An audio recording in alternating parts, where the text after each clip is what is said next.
Hello and welcome friends. In this video I am going to discuss how to approach to study Indian economy for UPSC as well as WBCS. Look, Indian economy is basically a conceptual study. You have to understand each and every concept related to the topic, and this is also current affairs based questions are very much asked in the exam. Basically, my dear friends, Indian economy static পোর্শনটা হচ্ছে concept oriented. তোমাকে concept বুঝতে হবে এবং concept বোঝার পর current affairs based question কিন্তু এসে থাকে।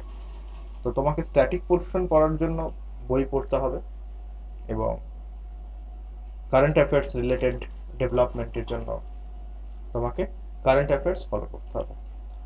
তো কারেন্ট অ্যাফেয়ার্সের ডেভেলপমেন্ট বোঝার জন্য অবশ্যই তোমাকে কনসেপ্টগুলো বুঝতে হবে। তো ইকোনমির এই কনসেপ্ট বোঝার জন্য আজকে আমি তোমাদেরকে যে অ্যাপ্রোচটা বলবো সেখানে আমি দুটো বই সম্বন্ধে তোমাদেরকে আলোচনা করব। First one is Indian economic development, this book, text book for class 11। তোমাদেরকে এই বইটা কিন্তু ফার্স্ট শুরু করতে হবে। খুব বেসিক বই, সহজ ভাষায় লেখা, একদম গল্পের মতো লেখা। অনেক জায়গায় হবে অনেক চ্যাপ্টারে জাস্ট গল্পের মতো লেখা আছে, কনসেপ্ট পাবে না, কিন্তু জেনে রাখতে হবে। কারণ ইন্ডিয়ান ইকোনমি পড়তে গেলে এই বইটা থেকে শুরু করা ভীষণ ইম্পর্টেন্ট। তো আমি তোমাদেরকে সাজেস্ট করব, I will suggest you that you start with this book only. কেমন? দেখো এই বইয়ে কি কি কন্টেন্টস আছে সেগুলো আমি তোমাদের সঙ্গে একবার একটু শেয়ার করে দিচ্ছি। বিভিন্ন ইউনিটে করা আছে। ফার্স্ট চ্যাপ্টার আছে Indian economy on the eve of independence, মানে স্বাধীনতার আগে আমাদের ইকোনমির কি স্ট্যাটাস ছিল, কি কন্ডিশন ছিল, এই চ্যাপ্টারে সেটা ডিসকাস করা আছে। একদম গল্পের মতো, টাইম লাগবে না, বড়জোর 2 ঘন্টা লাগবে পড়তে, তোমার পড়ে নেবে, খুব সুন্দর। এগ্রিকালচার সেক্টরে ইন্ডিয়ার কি কন্ডিশন ছিল, industrial sector, trade related aspect কি ছিল, আমাদের ডোমেস্টিক ইন্ডাস্ট্রি কি কন্ডিশন ছিল, এখান থেকে পেয়ে যাবে। অবশ্যই পড়তে হবে এই চ্যাপ্টারটি। দেন চ্যাপ্টার 2, ইন্ডিয়ান ইকোনমি 1950 থেকে 1990, স্বাধীনতার পর 1990 মানে এলপিজি রিফর্মস শুরু হওয়ার আগে পর্যন্ত কেমন কন্ডিশন ছিল, এবং এই পিরিয়ডেই 5 ইয়ার প্ল্যানস এসেছিল। দেখো 5 ইয়ার প্ল্যানস থেকে এখন খুব বেশি কোশ্চেন আসবে বা আদৌ কোশ্চেন আসবে কিনা ডাউট আছে। কেমন? কারণ planning commission itself has been abolished। Still তোমাদের জেনে রাখা দরকার কোন 5 ইয়ার প্ল্যানে কার উপর এমফাসাইজ করা হয়েছিল, কেন করা হয়েছিল, স্বাধীনতার জাস্ট পরেই আমরা কি স্ট্রাগল ফেস করেছিলাম, 1990-তে আমাদের ব্যালেন্স অফ পেমেন্ট ক্রাইসিস হয়েছিল কেন, ঠিক আছে, কেন আমরা এলপিজি রিফর্মস আনতে বাধ্য হয়েছিলাম, ক্যাপিটালিস্ট ইকোনমি কি, এগুলো তোমাদেরকে জানা দরকার। সোশিয়ালিস্ট বা সোশিয়ালিজম কি, এগুলো জানা দরকার। So you have to study this chapter as well. Next, economic reforms since 1991। 1990 যখন এলপিজি রিফর্মস এলো, কি কি পরিবর্তন এলো আমাদের ইকোনমিতে, অবশ্যই জানতে হবে। বেসিক কিছু কনসেপ্ট পাবে, like liberalisation, privatisation and globalisation. এবং এই রিফর্মস আনার পরে আমাদের ইন্ডিয়ান ইকোনমিতে কি পরিবর্তন এসেছিল, কি চেঞ্জেস এসেছিল সেটা জানতে হবে। গ্রোথ রিলেটেড অ্যাসপেক্ট কি হয়েছিল অবশ্যই জানতে হবে। এবং অ্যাট দ্য সেম টাইম আমাদের সার্ভিস সেক্টর, ম্যানুফ্যাকচার সেক্টর, জিডিপিতে তার কন্ট্রিবিউশন কি সেগুলো জানতে পারবে। তো অবশ্যই পড়তে হবে। এবং বাই দ্য ওয়ে, তোমরা যারা আমার চ্যানেলকে ফলো করো সেখানে আমি জানো, তোমরা জানো আমি এই বই থেকে অলরেডি ইন্ডিয়ান ইকোনমি শুরু করেছি এবং যেখানে আমি এই 3টে চ্যাপ্টার অলরেডি কভার করে ফেলেছি। সো তোমরা ইন্ডিয়ান ইকোনমি আমার সঙ্গে পড়তে হলে আমাকে অবশ্যই ফলো করবে এই চ্যানেলটাকে। যারা দেখছো, যদি আমার চ্যানেলকে সাবস্ক্রাইব না করে থাকো অবশ্যই করে নিও এবং বেল আইকন প্রেস করে দিও, যাতে করে আমার নেক্সট ভিডিওগুলোর নোটিফিকেশন পেয়ে যাবে। নেক্সট দেখো, নেক্সট চ্যাপ্টার পোভার্টি। পোভার্টি জানতে হবে কি না, পোভার্টির ডেফিনেশন কি, কেমন, এবং আমাদের কারেন্ট স্ট্যাটাস কি আছে, ওয়েস্টার্ন ইকোনমির সঙ্গে আমাদের ডিফারেন্সটা কোথায়, এবং পোভার্টি এরাডিকেশনের জন্য গভর্নমেন্ট কি কি স্কিম এনেছে। এই যে policies and programs towards poverty অ্যালিভিয়েশন or এরাডিকেশন। এটা পড়তে হবে চ্যাপ্টারটা। দেখো এগুলো চ্যাপ্টার নাম দেখে বুঝতে পারছো এখানে কিন্তু খুব বেশি কনসেপচুয়াল কিছু নেই, কমপ্লিকেটেড ম্যাটার কিছু নেই, কেমন গল্পের মতোই বলা আছে, কিন্তু এগুলো যেহেতু বেসিক জিনিস তোমার জানা দরকার, সেই জন্যই পড়তে হবে। Next, human capital formation in India, গুরুত্বপূর্ণ। হিউম্যান ক্যাপিটাল কি, হিউম্যান রিসোর্স কি, কেমন, হিউম্যান ক্যাপিটাল কাদেরকে বলা হয়, একজন হিউম্যান কখন হিউম্যান ক্যাপিটালে কনভার্ট হতে পারে, সেগুলো গুরুত্বপূর্ণ, একটু জেনে নেবে। এখানে দেখো দেওয়া আছে human capital and human development, কঠিন কিচ্ছু না, জাস্ট পড়লেই হবে। নেক্সট, রুরাল ডেভেলপমেন্ট, এই খুব ইম্পর্টেন্ট না তোমার জানা, জাস্ট একবার পড়ে নেওয়া রিডিং, আর কিছু না, এগুলো একবার পড়লেই হবে।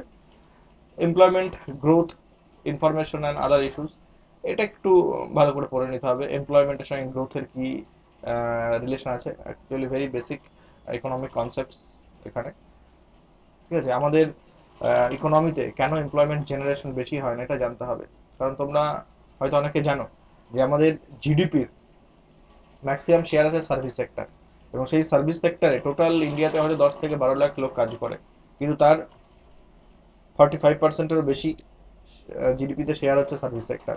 তো যেখান থেকে আমাদের বেশি জিডিপি আসছে সেখানে সব কম লোক কাজ করছে, সেই জন্য আমাদের দেশে এমপ্লয়মেন্ট জেনারেশন কম। এমপ্লয়মেন্ট জেনারেশনের জন্য কোর ইন্ডাস্ট্রি দরকার, ম্যানুফ্যাকচারিং সেক্টর দরকার, যেখানে আমরা অলরেডি পিছিয়ে। তো এই চ্যাপ্টারটা সেই রেসপেক্ট ইম্পর্টেন্ট, এটা একটু ভালো করে পড়তে হবে। নেক্সট, ইনফ্রাস্ট্রাকচার, অলরেডি জানো, জাস্ট একবার দেখে নেওয়ার কিছু না। সো এইগুলো পড়লেই তোমার বেসিক জিনিসগুলো ইকোনমি রিলেটেড, মানে খুব বেশি ইকোনমিক কনসেপ্ট পাবে না, তবুও একদম বেসিক যেগুলো সেগুলো পেয়ে যাবে, এবং ইকোনমি রিলেটেড অ্যাসপেক্ট যেগুলো সেগুলো তুমি জেনে যাবে, যেমন growth, infrastructure, poverty, human capital. আর তুমি আগেই capitalist economy, socialist economy, liberalisation, privatisation, globalisation কি, আম, তোমার trade surplus, balance of payments, এসব অনেক কিছু জেনে যাবে, ফরেন এক্সচেঞ্জ রিজার্ভ, এগুলো কিন্তু জেনে যাবে, একদম বেসিক গুলো জেনে যাবে। এই বইটা করার পরে তোমাদেরকে কিন্তু শিফট করে যেতে হবে যে বইটা, সেটা অনেকে বলে রমেশ সিং এর কথা, কিন্তু আমি রমেশ সিং সাজেস্ট করব না, কারণ আমার মনে হয়েছে যেটা পার্সোনালি আমি যে বইটা ফলো করি সেই বইটার কথা আমি তোমাদেরকে বলবো, কারণ আমার মনে হচ্ছে এই বইটা অনেক ইজি, সিম্পল, এবং রমেশ সিং এর থেকে অনেক বেশি কনসাইজ এবং কম্প্যাক্ট। বইটা হচ্ছে তোমার Indian economy by Sanjeev Verma, আমি তোমাদেরকে ছবিটাও দেখিয়ে দিচ্ছি।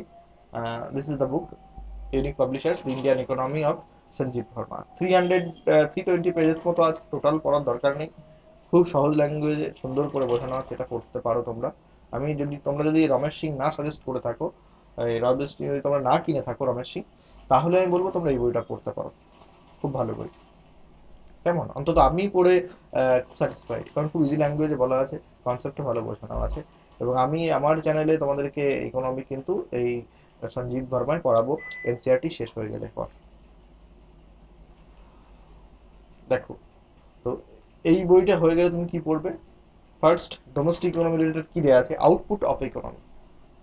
আউটপুট অফ ইকোনমির এর বেসিক পার্টটা কিন্তু তোমরা আগের যে বইটা বললাম এনসিআরটি সেখানেই পড়ে থাকবে, GDP, gross domestic output.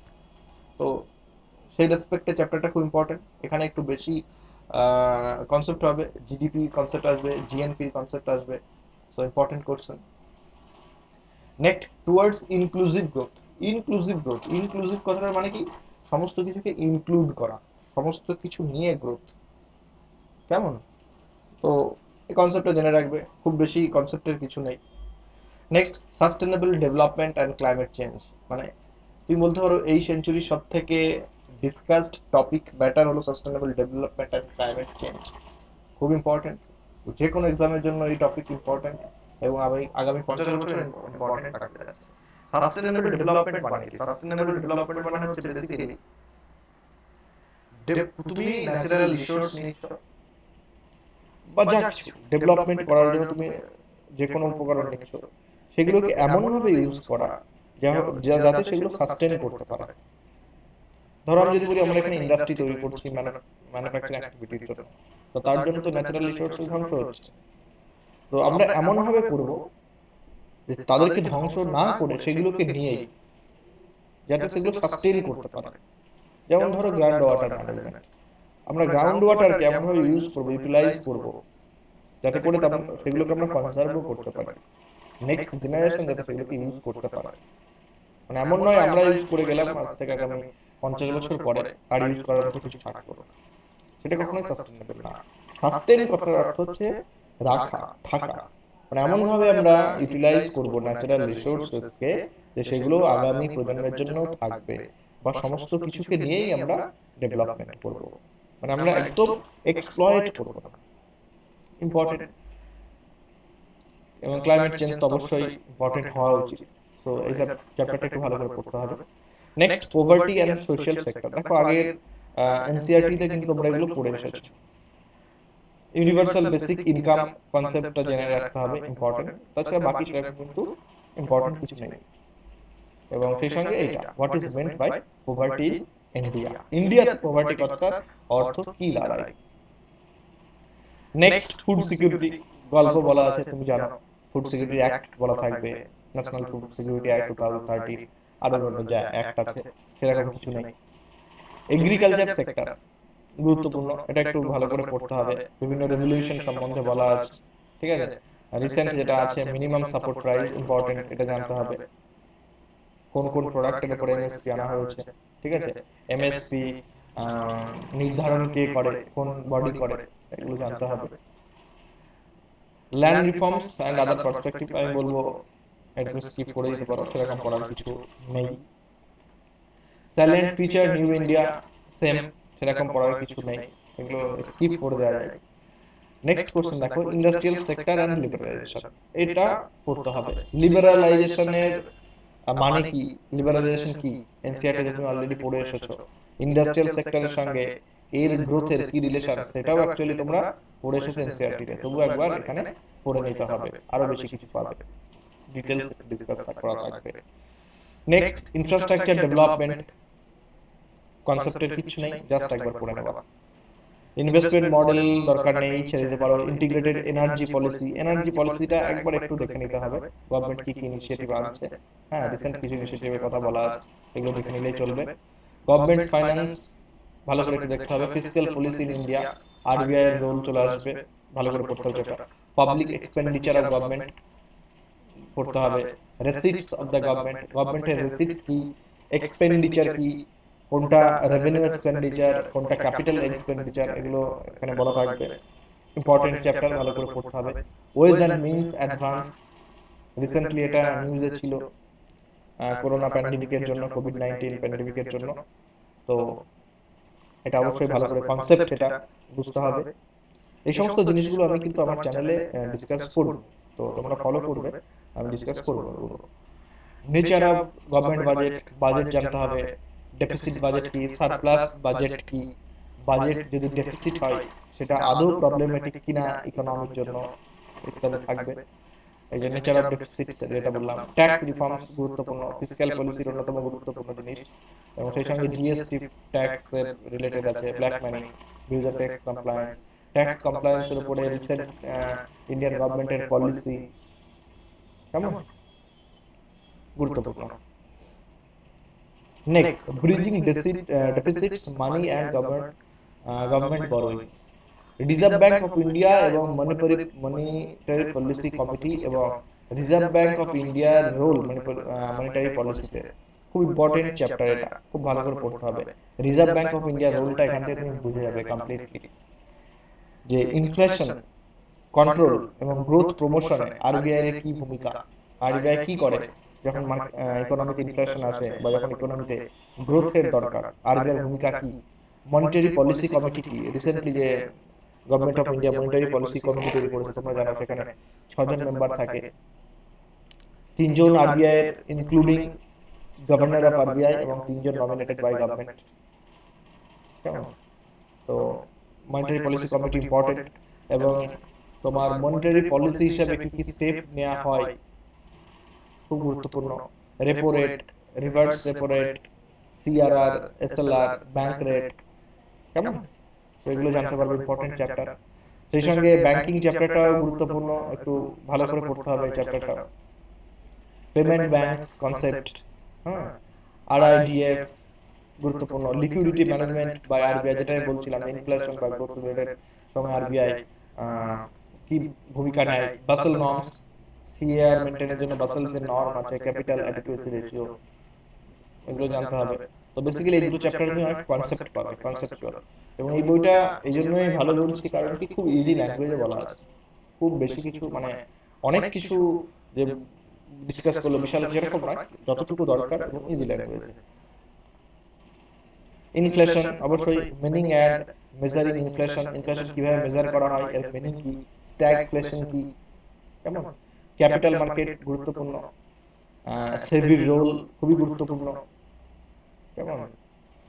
Then planning in India, just একবার পড়ে নেবে। আমি আগেই বললাম যে প্ল্যানিং অফ ইন্ডিয়া আমার মনে হয় না এই মুহূর্তে খুব একটা সিগনিফিক্যান্ট, কেমন।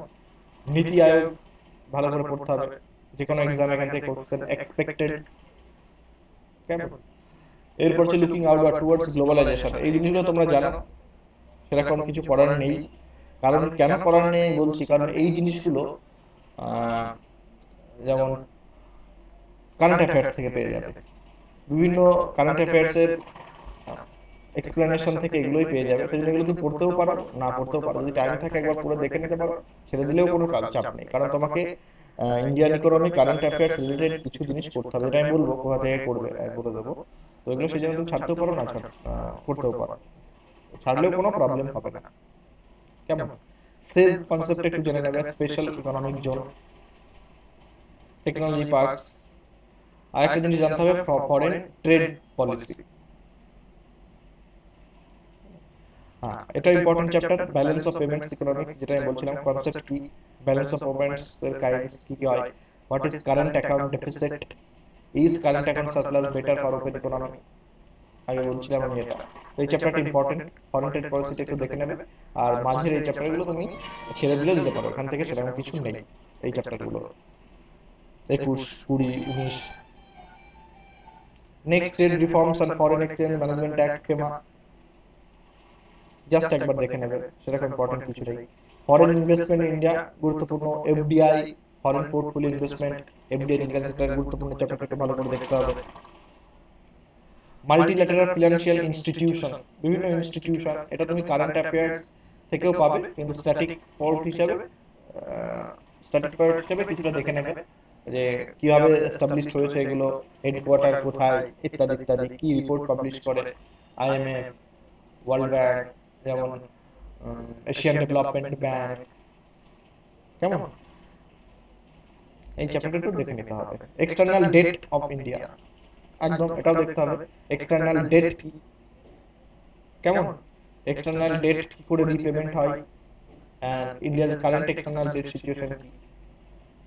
Exchange rate determination, exchange rate কি না, তুমি ধরো কোনো ফরেন ইনভেস্ট মার্কেটে ইনভেস্ট করবে, তাহলে তোমাকে কি করতে হবে, ইন্ডিয়ান রুপিকে এক্সচেঞ্জ করে, ধরো ইউএস ডলার ইনভেস্ট করবে, ইউএস ডলার প্রকিউর করতে হবে। তুমি যখন প্রকিউর করবে, ঠিক আছে, তুমি যদি 100 টাকা দাও, 100 টাকার বিনিময়ে কত টাকা তুমি ইউএস ডলার পাবে। তো তুমি যখন রুপির বদলে যখন ডলার নেবে, ওর ভ্যালুর যে এক্সচেঞ্জ হয় সেটাকে এক্সচেঞ্জ রেট বলা হয়। গুরুত্বপূর্ণ এখানে কনসেপ্ট আছে ডেপ্রিসিয়েশন, অ্যাপ্রিসিয়েশন, ইভ্যালুয়েশন, ডিভ্যালুয়েশন। আমার চ্যানেলে আমি এই ডেপ্রিসিয়েশন, অ্যাপ্রিসিয়েশন, ইভ্যালুয়েশন, রিভ্যালুয়েশন সম্বন্ধে একটা ভিডিও আছে, ছোট ভিডিও, দেখে নিতে পারো। কনসেপ্ট অন ইকোনমি নামে একটা ফোল্ডার আছে, প্লেলিস্ট আছে, সেখান থেকে, কেমন। Next, foreign exchange reserve, important, খুব গুরুত্বপূর্ণ। এই দুটো চ্যাপ্টারের কনসেপ্ট ভালো করে পড়তে হবে। ফরেন এক্সচেঞ্জ রিজার্ভ কি, ফরেন এক্সচেঞ্জ রিজার্ভের কম্পোনেন্ট কি, ঠিক আছে। রিসেন্টলি জানা নিউজ এসেছিল যে ইন্ডিয়ান ফরেন এক্সচেঞ্জ রিজার্ভ সব থেকে হাইয়েস্ট হয়ে গেছে মানে ইন্ডিয়ান ইকোনমিক হিস্ট্রিতে। নেক্সট, রিজিওনাল ট্রেডিং ব্লকস, অনেক কিছু এখানে পাবে না কারণ আপডেটেড থাকবে না, এগুলো কারেন্ট অ্যাফেয়ার্স রিলেটেড জিনিস থেকে পেয়ে যাবে, তবুও দেখে নিতে পারো। মানে পৃথিবীর বিভিন্ন পার্টে তো ট্রেডের জন্য বিভিন্ন রিজনাল বডি তৈরি হয় ট্রেড ফ্যাসিলিটেট করার জন্য, যেমন ডব্লিউটিও ওয়ার্ল্ড বডি, ওয়ার্ল্ডের ট্রেড অ্যান্ড ইকোনমিকে ফ্যাসিলিটেট করার জন্য আছে। সেই সঙ্গে ইন্ডিয়া যেমন সাপটা, south Asian free trade association, এরকম ইউরোপিয়ান ইউনিয়ন, এরকম বিভিন্ন ট্রেড বডি আছে ট্রেড অর্গানাইজেশনের জন্য, সেগুলো একবার দেখে নেবে। কারেন্ট অ্যাফেয়ার্স থেকেও এগুলো পেয়ে যাবে। আর বাকি যেগুলো জিনিস আছে আমি বলবো এগুলো তোমরা এখান থেকে পড়ার দরকার নেই, কারণ এগুলো একদম মানে অলরেডি কভার হয়ে গেছে তোমার এর মধ্যে। আর গুরুত্বপূর্ণ আরেকটা জিনিস যেটা যে তোমাকে পড়তে হবে সেটা হচ্ছে গ্লোবাল ফাইন্যান্সিয়াল ক্রাইসিস তো এখন চলছেই, 2008-এর ক্রাইসিস দেয়া আছে। বাকিগুলো খুব একটা গুরুত্বপূর্ণ নয়, তুমি ছেড়ে দিতে পারো। হ্যাঁ, একটা জিনিস এখানে পড়তে যেটা বলছিলাম সেটা হচ্ছে এটা একটু ভালোভাবে পড়তে হবে। World trade organisation and issues with it. দেখো অনেক ইস্যু আছে ওয়ার্ল্ড ট্রেড অর্গানাইজেশনে, মানে ডেভেলপিং কান্ট্রিরা, ইন্ডিয়ার মতো কান্ট্রিরা অনেকে এটাকে অ্যালেজ করে থাকে যে ডব্লিউটিও সবসময় সুবিধা দেয় ডেভেলপড কান্ট্রিকে। তো ডেভেলপিং কান্ট্রিরা নিজেদেরকে একটু ডিপ্রাইভড মনে করে, কেমন? তো এটা একটু পড়া দরকার আছে। এবং এর বিভিন্ন ডব্লিউটিও বিভিন্ন ব্যারিয়ার আছে, মানে তুমি ধরো ইচ্ছে মতো সাবসিডি দিতে পারবে না ধরো চাষিদেরকে বা এক্সপোর্ট করার জন্য। তো এর জন্য ডব্লিউটিওর কিছু রেগুলেশন আছে, কেমন? যেগুলোকে green box, blue box, Amber box, এরকম বিভিন্ন বক্স বলে। সেগুলো নিয়ে পরে ভিডিও বানাবো, ডিটেলস ডিসকাশন করবো। তো এই চ্যাপ্টারটা তোমাদেরকে ভালো করে পড়তে হবে, আর বাকি কিছু এখান থেকে পড়ার দরকার নেই। এবার দেখো ইকোনমি থেকে বেশিরভাগ তো তোমাদের কোশ্চেন আসবে কারেন্ট অ্যাফেয়ার্স রিলেটেড। তুমি স্ট্যাটিক কনসেপ্টের জন্য এই দুটো বই পড়ে নেবে, that will be more than enough. এবার তুমি ইকোনমিটা কোথা থেকে পড়বে? মানে আমি যেটা ফলো করি আমার মনে হয়েছে উইকলি বাইজুস থেকে একটা daily economic weekly, sorry daily বলছি, উইকলি একটা ইকোনমিক অ্যানালিসিস দেয় বাইজুস থেকে। আমার দেখা one of the best explanation of economy related aspects and concepts. তোমরা সেটা ফলো করতে পারো, অসাধারণ ভালো লাগবে আশা করি। সেখান থেকে তোমরা কারেন্ট রিলেটেড যে কোনো নিউজ এবং তার কনসেপ্ট পুরো ক্লিয়ারলি বুঝে যাবে। সো এই দুটো বই যদি ফলো করো এবং বাইউএস এর ওই উইকলি অ্যানালিসিসটা তোমরা যদি ফলো করো, তাহলে আমার মনে হয় না ইন্ডিয়ান ইকোনমিতে তোমার কোনো প্রবলেম থাকবে। তুমি ডাব্লিউবিসিএস দাও বা ইউপিএসসি দাও, ইউপিএসসি সিভিল সার্ভিস অ্যাসপিরেন্টস যারা আছো তাদের জন্য আমি বলবো এই দুটো বই পড়ার সঙ্গে সঙ্গে বাইজুস এর ওই অ্যানালিসিসটা কারেন্ট অ্যাফেয়ার্স এর কিন্তু খুব ক্রুশিয়াল তোমাদের জন্য। আর ডাব্লিউবিসিএস যারা দেবে তারা দেখতেও পারো, যদি টাইম পাও দেখবে, ভালো লাগবে। কারণ কনসেপ্ট খুব ভালো, মানে ওখানে বোঝায়, যে ফ্যাকাল্টি আছে অসাধারণ বোঝায়। এবং কারেন্ট অ্যাফেয়ার্স রিলেটেড সমস্ত কিছু কভার করে দেয়। তো ওটা ফলো করবে। কিন্তু বেসিক এই দুটো বই, কারণ এই দুটো বই তুমি যদি না পড়ো ওগুলো কিন্তু বুঝতে পারবে না। তো ফ্রেন্ড, আশা করি তোমরা এইভাবে অ্যাপ্রোচ করবে। তোমাদের যদি কোনো প্রবলেম হয়, কোনো কোশ্চেন থাকে, আমাকে কমেন্টসে লিখে জানাতে পারো। আর তোমরা জানো আমি অলরেডি এনসিইআরটি ইকোনমি শুরু করেছি, তোমরা সেগুলো দেখতে পারো। এবং আমি আরেকটা কথা তোমাদেরকে রিকোয়েস্ট করব, তোমাদের যদি ভালো লেগে থাকে আমার পড়ানোটা, ইন্ডিয়ান ইকোনমি শুরু করেছি, ইন্ডিয়ান পলিটি, তো তোমরা তোমাদের পিয়ার গ্রুপস, ফ্রেন্ড সার্কেল, তাদের মধ্যে এটাকে সার্কুলেট করবে। কারণ কি আমি চাই আরো ম্যাক্সিমাম পিপল আমাদের এই ইনিশিয়েটিভের সঙ্গে কানেক্টেড হোক, কেমন?